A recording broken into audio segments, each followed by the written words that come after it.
우리가 인생을 살아가면서 추구하는 삶의 어젠다는 다양합니다.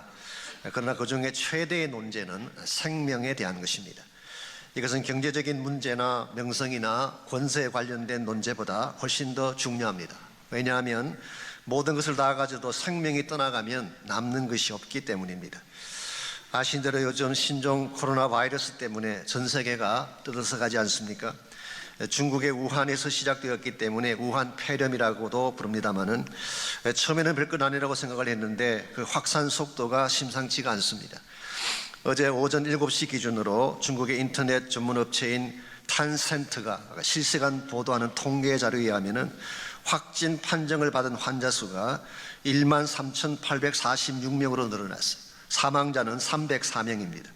하루 전날보다 2,055명이 더 증가한 것입니다.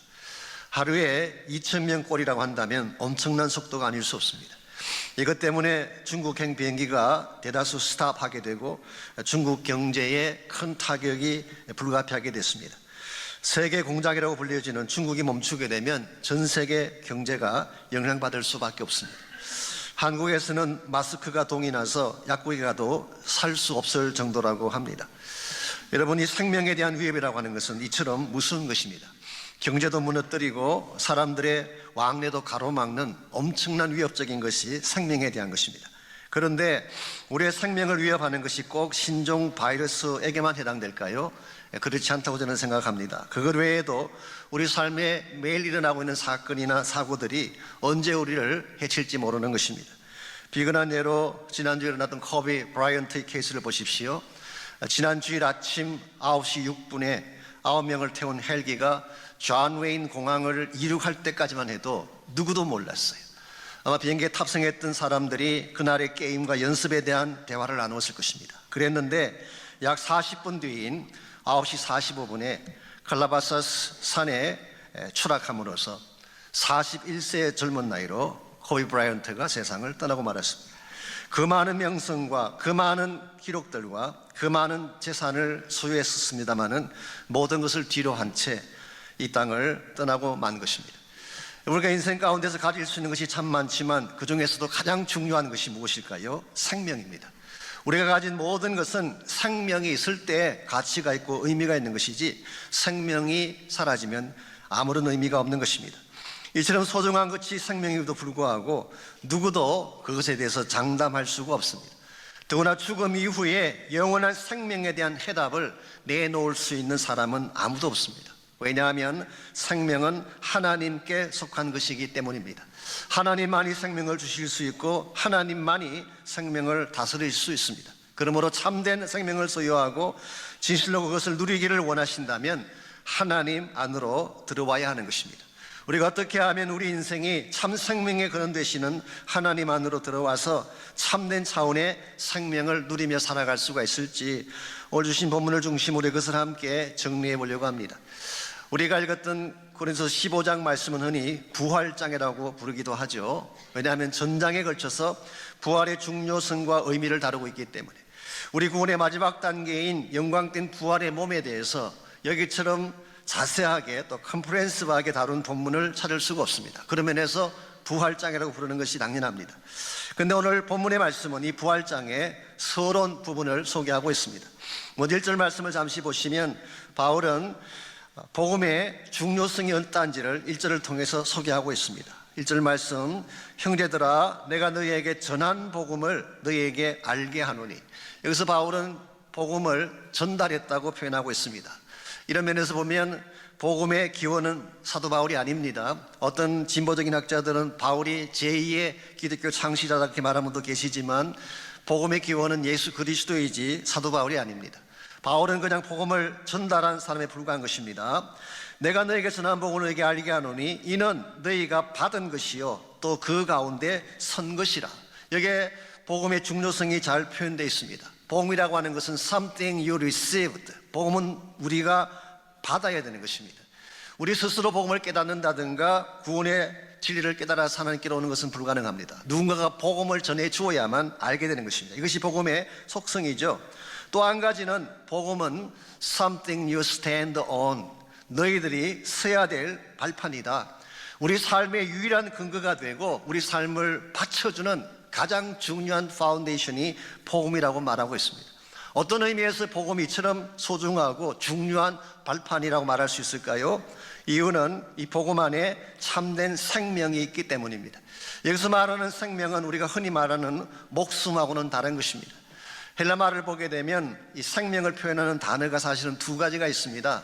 한 가지는 bios라는 단어가 있어요. bios, bios라는 단어가 있고, 또 한 가지 단어는 조에라고 하는 단어가 있습니다. 이 bios라고 하는 이 단어는 생물학적인 생명을 말하는 것입니다. 여기서 나온 영어가 biology, 생물학이라는 단어가 여기서 나왔죠. 혹은 biochemistry, 앞에 bio가 붙으면 다 이 생명이 들어가는 것입니다. 여기서 말하는 bios는 소위 말하는 목숨을 말하는 것입니다. 우리가 먹고 마시고 쇼핑하고 운동하고 친구 만나서 대화하고 이 모든 것은 목숨의 영역에 속하는 것입니다. 이와 같이 목숨만으로는 진정한 의미에서 생명을 가졌다고 말할 수 없어요. 목숨이라고 하는 것은 시간이 지나가면 늙어지게 되고 후퇴하게 되고 결국은 무덤 속으로 가는 것입니다. 그러므로 성경이 말하는 참된 생명은 목숨이 아니라 조회라고 표현한 하나님 안에서 누리는 영원한 삶을 말하는 것입니다. 죽음이라고 하는 것은, 성경적 개념에서 죽음이라고 하는 것은 하나님과 단절된 것을 죽음이라고 말합니다. 하나님과 separate 되는 순간 우리는 죽은 것입니다. 그러므로 생명은 반대로 하나님과의 관계가 회복되는 순간 생명이 주어지는 것입니다. 우리가 예수를 믿는 순간 하나님과 깨어졌던 관계가 회복이 되고, 그리고 하나님과 더불어 생명의 원천이신 하나님과 더불어 영원토록 교제하며 사는 삶을 성경은 생명이라고 부르고 있습니다. 이와 같은 생명을 가능케 한 것이 무엇이라고요? 오늘 바울은 그것이 복음이다, 그렇게 설명하고 있습니다. 복음이 어떤 것일까요? 복음의 데피니션이 과연 무엇일까요? 혹시 여러분 가운데 복음이 무엇인가를 정확하게 정리하고 싶은 분이 계신다면 오늘 본문 3절과 4절을 꼭 기억하시기 바랍니다. 거기 보게 되면 가장 분명하게 복음에 대한 데피니션이 잘 나와 있습니다. 3절 4절, 내가 받은 것을 먼저 너희에게 전하였노니 이는 성경대로 그리스도께서 우리 죄를 위하여 죽으시고 장사 지낸 바 되셨다가 성경대로 사흘 만에 다시 살아나셨다. Died, buried and raised. 이 세 단어가 복음을 요약해 주는 것입니다. 죽으시고 장사 지낸 바 되었다고 하는 것은 바로 십자가 사건을 말합니다. 예수님께서 여러분과 저의 죄를 담당하기 위해서 십자가에서 죽으신 것, 이 십자가가 복음의 핵심의 첫 번째 파트예요. 여기서 끝나지 않고 두 번째가 raised, 다시 살아나셨다, 부활입니다. 그러므로 복음의 핵심은 십자가와 부활이라고 요약할 수가 있습니다. 예수님의 십자가로 말미암아 우리의 모든 죄가 다 처리되었고, 그 결과 우리가 받게 될 형벌을 면하게 된 것, 이게 바로 십자가 사건이 남긴 열매입니다. 여기서 멈추지 아니하고 예수님께서 부활하심으로 말미암아 여러분과 저에게 영원한 생명을 주신 것, 이게 복음의 핵심이에요. 그러므로 우리 안에 주어진 생명은 그냥 생명이 아니라 부활하신 예수님께서 주신 부활의 생명력을 말하는 것입니다. 여러분과 제가 예수님을 나의 구원자로 영접하는 순간 우리에게 바로 이 생명이 주어지게 되고, 이 생명은 영원한 생명이고 이 생명 속에는 부활의 권세가 담겨져 있는 것입니다. 여러분과 제가 진실로 크리스찬답게 살기를 원하신다면, 시시하게 사는 인생이 아니라 능력을 행사할 수 있는 참된 차원의 크리스찬 삶을 살기를 원한다면 이 생명의 능력을 가져야 됩니다. 이 생명의 능력이 something we stand 우리가 서야 될 우리 삶의 기초가 되는 것입니다. 부활의 생명의 능력. 우리가 어떻게 하면 이 부활의 생명의 능력 위에 서서 하나님이 여러분과 저에게 안겨주기를 원하시는 참된 차원의 축복을 누리며 살아갈 수가 있을까요? 오늘 같이 봉독한 본문에 보시면은 부활의 능력을 나의 것으로 삼으려면 꼭 필요한 세 가지 요소가 오늘 본문 속에 소개가 되어 있습니다. 첫 번째로 필요한 것이 믿음이에요. 그것도 그냥 믿음이 아니라 견고한 믿음, 흔들리는 믿음이 아닙니다. 쉐이키한 믿음이 아니라, 혹은 피상적인 믿음, superficial한 그런 믿음이 아니라 solid faith, 견고한 믿음을 갖게 될 때, 그때 우리가 부활의 능력 가운데 가할 수 있음을 밝히고 있습니다. 2절 말씀 보겠습니다. 너희가 만일 내가 전한 그 말을 굳게 지키고 헛되이 믿지 아니하였으면 그로 말미암아 구원을 얻으리라. 우리가 구원받게 되는 과정을 설명하면서 어떤 믿음을 말씀하고 있나요? 그 말을 굳게 지키고 헛되이 믿지 아니하면, 여기서 그 말은 사도 바울이 선포해 준 복음을 의미할 수가 있습니다. 굳게 지킨다는 말의 뜻은 이것을 견고하게 붙잡는다, 그런 뜻이에요. 그래서 NIV 성경을 보게 되면 If you hold firmly to the word, 내가 너희들에게 설교한, 전파한 이 말씀, 즉 복음을 firm하게, 단단하게, 견고하게 붙잡게 된다면, 그러면 너희들의 믿음은 헛된 믿음이 아니라 참된 믿음이 되고 그때 너희들이 구원을 받는다, 그렇게 설명하고 있습니다.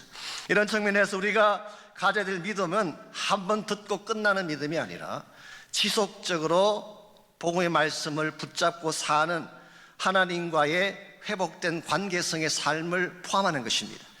오늘 흔히 구원을 말할 때에 너무 믿음을 단순화시킨 나머지, 믿음을 도식화시킨 나머지 수학 공식처럼 복음을 설명할 때가 많이 있습니다. 당신이 이것을 인정하고 따라하기만 하면 당신의 이름은 하늘 생명책에 기록되었습니다. 물론 그 말씀이 틀린 건 아닙니다. 정말 예수님이 죽으시고 부활하신 사실을 내가 인정하고 그 고백이 진심을 담은 고백일 경우에는 그 신앙 고백으로 구원받는 것이 맞습니다. 그러므로 참된 믿음이 꼭 복잡할 필요는 사실 없어요. 그럼에도 불구하고 제가 한 가지 우려하는 것이 있습니다. 그렇게 설명함으로 말미암아 마치 구원 사건이 천국행 자격증을 따는 사건으로, 라이센스를 따는 사건으로 생각한다면 이것은 대단히 위험한 것입니다. 참된 믿음은 일회적 사건이 아닙니다. 자격증이 아니에요.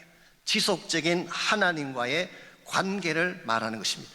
내가 예수를 믿는 순간부터 하나님과의 관계가 회복이 되었으면 믿은 이후에 계속적으로 living relationship with Christ, 그리스도와 살아있는 생명의 관계가 계속되어져야지 우리가 바른 믿음을 가졌다, 그렇게 말할 수가 있는 것입니다. 이와 같이 내 안에 부활의 주님이 살아계시고 이 사실을 내가 믿음으로 붙잡게 되면 여러분의 인생에는 엄청난 역사들이 일어날 수가 있습니다. 우리 안에 계신 분이 부활하신 예수님이기 때문에 부활의 권세와 능력이 믿음을 통해 행사될 수가 있고, 그때 여러분은 설사 어둠과 힘든 현실 속에 처했다고 할지라도 그것을 넘어설 수 있는 파워를 갖게 되는 것입니다. 그러므로 우리는 믿되 부활하신 예수님을 내 마음의 중심에 모시고 그분을 붙잡고 사는 삶을 실천해야지 참된 믿음의 열매를 맺을 수 있다, 그렇게 설명할 수가 있습니다. 미국의 감리교 선교사님 중에 일라이 스탠리 존스라고 하는 유명한 선교사님이 계셨습니다. 이분은 물론 인도의 선교사로도 유명했지만 견고한 믿음의 사람으로도 유명하신 분입니다. 이분이 쓰신 책이 29권인데요 많은 책을 쓰셨어요. 그 중에 마지막으로 나온 책이 The Divine Yes라고 하는 책이 있습니다. 하나님의 Yes, 그렇게 번역할 수 있는 책입니다. 이 책은 스탠리 존스 목사님이 89세 되던 해에 중풍으로 쓰러졌을 때 남긴 책이라고 합니다. 그는 걷지도 못하고 일어서지도 못한 채 보스턴에 있는 병원에 5개월 동안 입원해 계셨는데, 입원해 계신 동안에 그분이 고백했던 신앙의 고백들을 책으로 엮어서 만든 것이 The Divine Yes라고 하는 책이 됐습니다. 의사들이 다 한결같이 내린 결론은 이것입니다. 89세 난 노인의 이 상태에서, 더구나 중풍으로 쓰러진 이 상태에서 다시 일어서는 것은 불가능하다. 우리 당신의 삶은 끝났으니까 그저 침상에서 조용히 요양하시다가 떠나십시오라는 선포를 의사들이 했어요. 그래도 불구하고 스탠리 목사님은 이 사실을 억셉트하지 않고 자신을 간호하는 간호사들에게 다음과 같은 부탁을 했습니다. 밤이건 낮이건 상관없으니까 자신이 잠에서 깨어나는 것을 보는 순간 나사렛 예수 이름으로 일어나라고 선포해달라고 부탁했어요. 그래서 밤낮 구별하지 아니하고 잠에서 깨기만 하면 나사렛 예수 이름으로 일어나라, 그렇게 선포하도록 부탁했는데요, 실제로 간호사들이 그렇게 했어요. 매일마다 이것을 선포했더니 어떤 역사가 일어났는지 아십니까? 이것을 선포한 지 5개월이 지났을 때에 그는 다시 일어나 걷게 되고요, 걷는 것으로 끝나지 않고 그는 다시 선교지인 인도로 돌아가셔서 그곳에서 복음 전가하시다가 하나님 부르심 받고 천국으로 가셨습니다.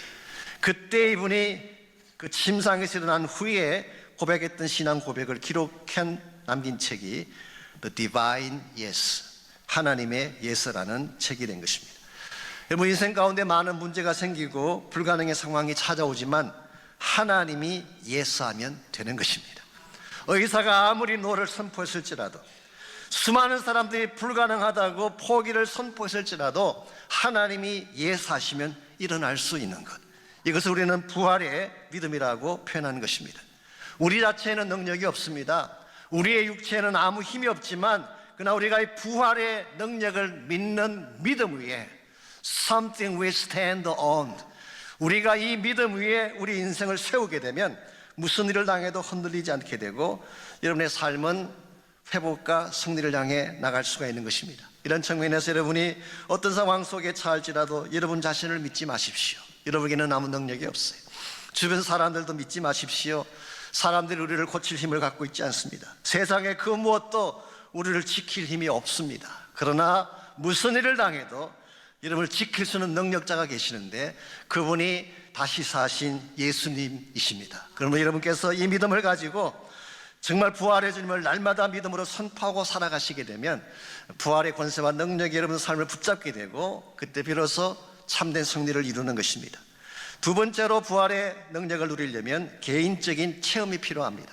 우리 기독교 신앙은 이론이 아닙니다. 교리적인 고백이라기보다는 personal experience, 우리가 개인적으로 예수님을, 부활하신 예수님을 만나고 경험해야지 참된 신앙이 되는 것입니다.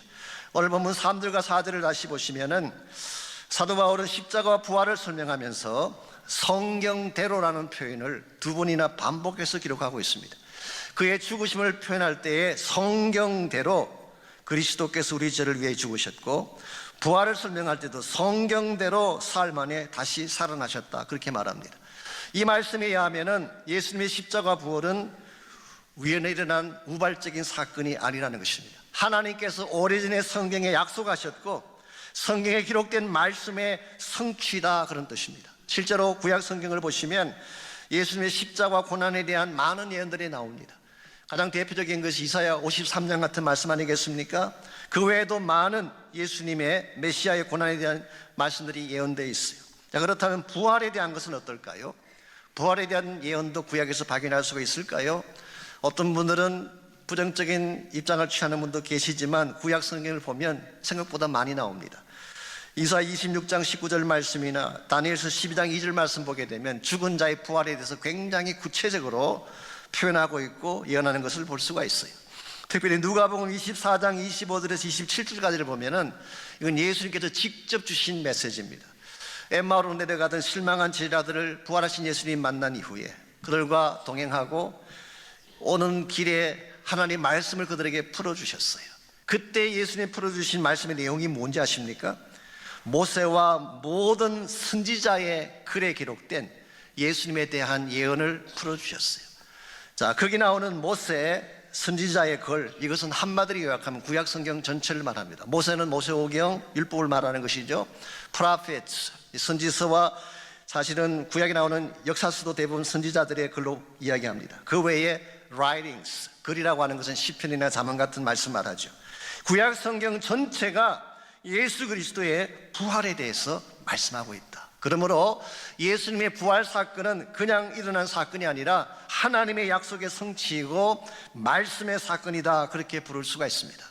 이런 면에서 여러분은 부활을 굉장히 소중한 사건으로 여겨야 돼요. 근데 한 가지 더 중요한 것이 있습니다.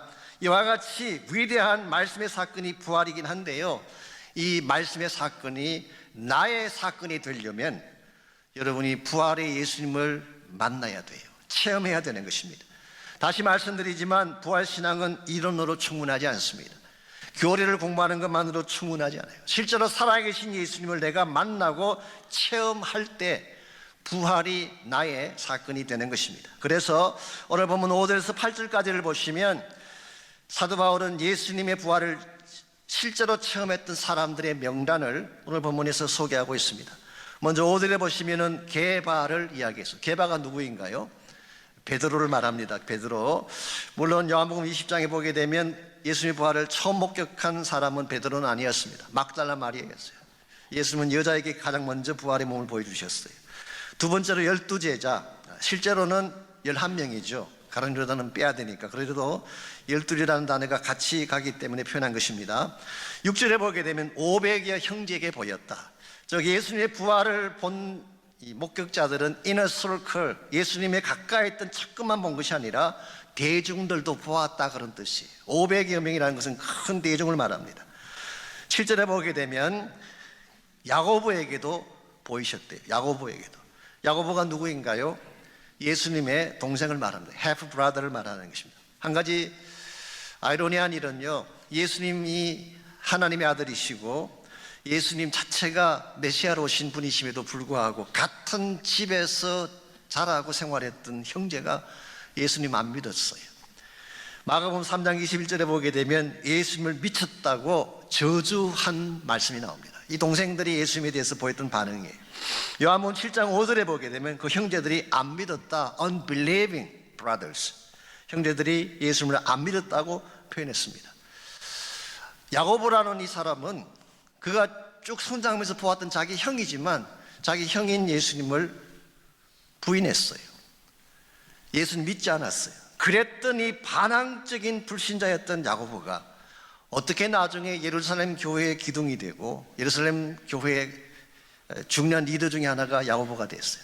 그리고 우리가 알고 있는 야고보서라는 성경의 저자가 되어서 초대 교회를 이끄는 핵심적인 리더가 될 수 있었을까요? 설명할 수 있는 방법은 하나밖에 없어요. 예수를 믿지 않았던 사람이고 믿고 싶지 않았던 사람이고 자기의 불신앙적인 의지를 가지고 끝까지 예수를 against 했던 사람인데 어찌해서 이 야고보가 예수의 사람으로 변했는가? 가능한 설명은 하나밖에 없습니다. 부활하신 예수님을 직접 만났기 때문에. 그 외에는 설명할 방법이 없어요. 8절 말씀 보게 되면 마지막으로 사도 바울 자신을 소개하고 있습니다. 맨 나중에 만삭되지 못하여 난 자 같은 내게도 보이셨느니라. 만삭되지 못하여 난 자 같은, 이것을 전문용어로 팔불출이라고 이렇게 부릅니다. 제단을 다 채우지 못하고 8개월 만에 나왔다고 해서 일반적으로 좀 덜 떨어진 사람들, 모자란 사람들, 한국에서는 아내 자랑하는 사람을 보통 팔불출이라고 이렇게 부르죠. 그래서 저도 일종의 팔불출에 해당할 가능성이 많은데요. 그래도 위로가 되는 것은 바울도 팔불출이니까 동료식을 가질 수 있는 그런 케이스인 것 같습니다. 어쨌든 간에 이 바울은 예수님의 부활을 사실 믿었던 자가 아닙니다. 정반대였어요. 예수 믿는 사람들을 잡아 죽이기 위해서, 그리고 노골적으로 예수님을 반대하고 심지어 예수님의 그리스도 되심에 대해서 분노했던 인물이 바울이었어요. 이와 같이 정반대 방향으로 의지적으로 달려가던 이 사울이라는 사람이 어떻게 선교사가 되고 일평생을 주님을 위해 자기 목숨 바치는 인생으로 바뀌었을까요? 설명할 수 있는 가능성 하나밖에 없습니다. 부활하신 예수님을 만났기 때문이에요. 여러분 생각해 보십시오. 만일 부활이 조작이라면, 이게 거짓으로 만들어진 것이라면 바울같이 똑똑한 사람이 자기 남은 생애를 이 거짓을 위해 바치겠어요? 그 존귀한 자기의 평생을 이 부활한 예수를 전가하기 위해 바치는 것이 가능하겠습니까? 있을 수가 없는 것입니다. 이런 측면에서 오래전에 에이브라함 링컨이 했던 유명한 말이 있습니다. 이렇게 이야기했어요. 소수의 사람들을 오랫동안 속이는 것은 가능하다. 두 번째로 다수의 사람들을 일시적으로 속이는 것도 가능하다. 세 번째로 그러나 다수의 사람을 영원히 속이는 것은 불가능하다, 이런 말을 했어요.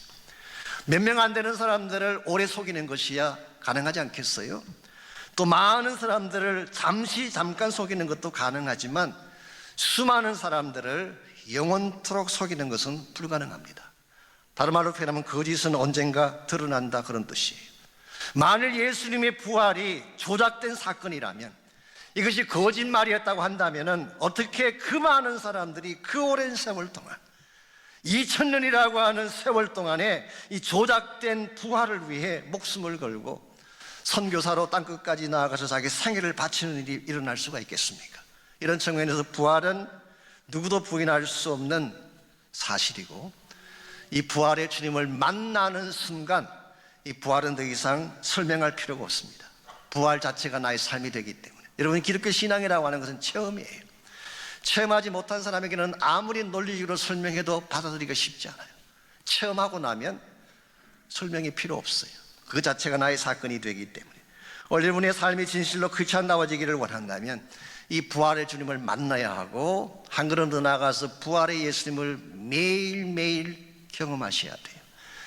우리 주일마다 교회 오셔서 예배를 드리는데요, 주일날 오시는 이 예배가 어떤 예배인지 아십니까?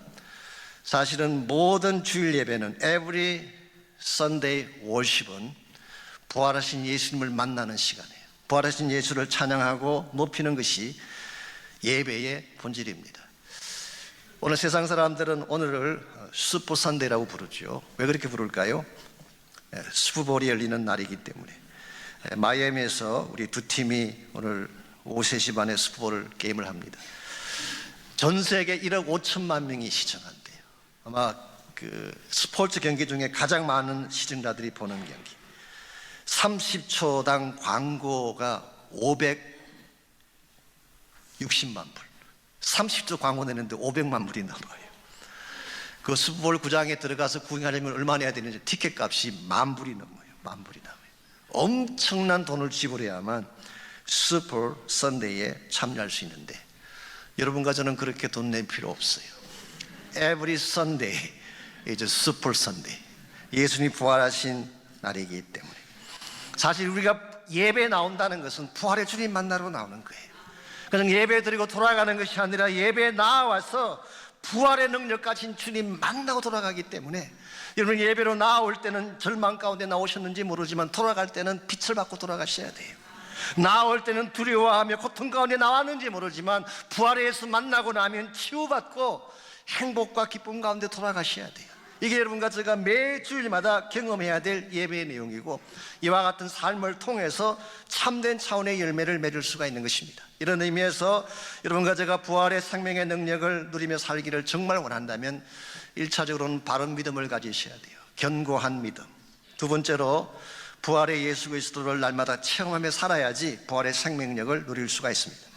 마지막 세 번째로 한 가지 더 필요한 것이 있습니다. 참 부활의 주님을 우리가 경험하려면 은혜에 대한 인식이 필요합니다. 우리가 잘나서 부활한 예수를 만난 것이 아니라 하나님의 은혜 때문에 부활의 예수를 만나고 구원받게 된 사실을 알아야 된다 그런 뜻이에요. 9절 말씀 보시면 사도 바울은 자신의 실체를 이렇게 표현하고 있습니다. 나는 사도 중에 가장 작은 자라. 난 하나님의 교회를 박해하였으므로 사도라 칭함받기를 감당하지 못할 자니라. 바울은 자신이 얼마나 악한 자이고 더러운 자이고 못된 자라는 것을 알았어요. 나는 핍박자였습니다. 나는 사도의 자격이 없습니다. I am unworthy of being called an apostle. 어떤 영어 성경은 I am not deserving. 나는 사도라는 이름을 받을 자격이 되지 않습니다. 바울의 마음속에 이와 같이 자신의 실체에 대한 깊은 인식이 있었기 때문에 바울은 누구보다도 하나님의 은혜가 무엇인지를 고백할 수 있었어요. 10절 말씀 봅니다. 그러나 내가 나 된 것은 하나님의 은혜로 된 것이니 내게 주신 그의 은혜가 헛되지 아니하여 내가 모든 사도보다 더 많이 수고하였으나 내가 한 것이 아니요 오직 나와 함께 하신 하나님의 은혜로다. By grace of God, I am what I am. 예수님의 하나님의 은혜 때문에 오늘 나의 모습이 있게 되었다. 이 바울의 바울됨이 은혜라고 고백하고 있습니다. 어떤 측면에서 이것이 은혜일까요? 두 가지 측면입니다. 찾아오신 것이 은혜란 뜻이에요. 여러분 바울이 예수님을 만나러 갔나요? 예수님이 바울을 찾아오셨나요? 부활하신 주님이 바울을 찾아오셨어요. 주님이 나 같은 죄인을 찾아오셨다는 사실 자체가 은혜입니다. 두 번째로 예수님을 알게 하신 것이 은혜예요. 내 앞에 오신 그분이 부활하신 예수라는 것을 어떻게 알 수 있을까요? 그 사실을 영적인 눈을 뜨게 하시고 알게 하신 것 자체가 은혜다 그 말이에요. 그러므로 오늘 여러분과 제가 부활하신 예수를 믿게 된 것은 단순히 우리의 의지력이나 깨달음이나 우리의 지성 때문이 아니라 나를 찾아오시고 나에게 성령을 통해서 거듭나게 하심으로 하나님을 알게 하신 하나님의 은혜 때문이다. 그렇게 표현할 수가 있습니다. 우리 가운데는 누구도 본인의 본인됨을 자랑할 사람 아무도 없어. 우리 모두는 다 죄인이었기 때문에 저를 포함해 우리 모두는 다 해당합니다. 우리 가운데 과연 하나님의 은혜를 받을 만한 위치에 있다고 말씀할 분이 과연 있을까요? 아무도 없습니다. 우리 모두는 다 은혜를 받을 자격이 되지 않지만 하나님이 우리를 사랑하셔서 우리에게 예수님을 보내주시고 그 주님이 나의 구원자인 것을 깨닫게 하셔서 믿음으로 구원받게 하신 것, 이것이 바로 은혜입니다. 이 사실을 안다면 여러분이 어떻게 살아야 될까요? 정말 이 은혜를 안다면 자랑이 없어야 돼요. 우리는 가끔 주님 위해서 뭘 좀 수고하고 나면 항상 자랑이 있어요. 내가 이렇게 수고했는데, 이렇게 많은 봉사를 했는데 나를 알아주지 않는다고 원망할 때가 많이 있죠. 그러나 진짜 은혜를 아는 사람은 자랑이 없어요. 왜냐하면 내가 하나님께 드린 것이 아무리 크고 많다고 할지라도 하나님이 예수 그리스도를 통해 우리에게 주신 그 은혜에 비하면 아무것도 아님을 알기 때문에.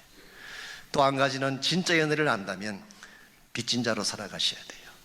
우리가 아무리 갚고 갚아도 갚지 못할 빚이 있다는 사실을 알고 우리 남은 생에 이 은혜를 갚기 위해 달려갈 때 우리 인생이 바르게 되는 것입니다. 성악하신 분들은 잘 아시겠지만 세계 3대 성악가라고 하면 누구를 들 수 있나요? 루치아노 파바로티, 두 번째가 플라시노 도밍고, 그리고 세 번째가 호세 카레라스라고 하는 우리 스페인 가수죠. 스페인 가수를 들 수가 있습니다. 흔히 말해서 빅3라고 부르는, 그야말로 이분들이야말로 빅3입니다. 웬만하면 다 빅 붙이는데 사실은 아는 경우도 참 많습니다. 그런데 이분들이야말로 진짜 빅3. 그 중에서 호세 카레라스는 믿음이 좋은 분으로 유명하십니다. 이분의 명성이 최고조에 달했던 1987년, 그분의 나이 41세 되던 해에 공연 연습을 준비하다가 갑자기 쓰러졌어요. 병원으로 실려갔는데 진단해 보니까 급성 림프구성 백혈병이라고 하는 진단이 나왔습니다. 그때 그는 모든 것을 중단하고 투병 생활로 들어갔습니다. 머리카락이 빠지고 손톱과 발톱이 떨어져 나가고 정말 엄청난 죽음의 공포와 두려움 가운데서 그는 살 수밖에 없었어요. 그때 이분이 하나님께 부르짖은 기도가 있습니다. 히스기야의 기도를 하나님께 올려드린 거예요. 하나님, 나에게 15년만, 히스기야에게 주신 것처럼 15년만 나의 생명을 연장시켜 주신다면 나의 남은 생에 하나님 영광 위에 살겠습니다. 그렇게 기도를 드렸는데 진짜 하나님께서 고쳐주셨어요. 골수 이식을 할 수 있도록 허락해 주시고 골수 이식을 한 후에 진짜 치유가 일어나서 완전히 건강을 회복하게 됐어요. 이번에 건강을 회복한 후에 호세 카레라스는 이것이 전적으로 하나님의 은혜임을 선포하고 전 재산을 다 팔아서 바르셀로나에 호세 카레라스 백혈병 재단을 세웠어요. 그리고 전 세계 백혈병을 앓고 있는 수많은 사람들, 어린아이들을 포함해서 그들을 섬기는 사역을 하셨고요. 그때부터 그가 공연에서 얻게 되는 수익금의 절반은 백혈병 재단에 다 넣었어요.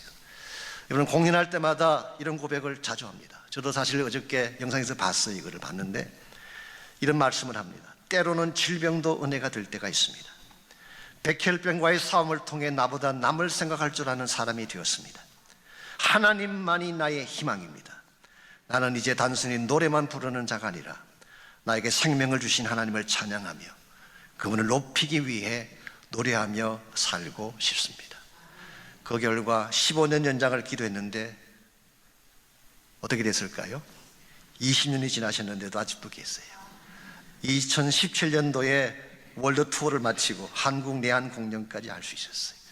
지금도 그분은 가는 곳마다 부활의 예수만이 소망인 사실을 전파하며 살고 있습니다. 이와 같은 것이 크리스찬 라이프라고 생각합니다.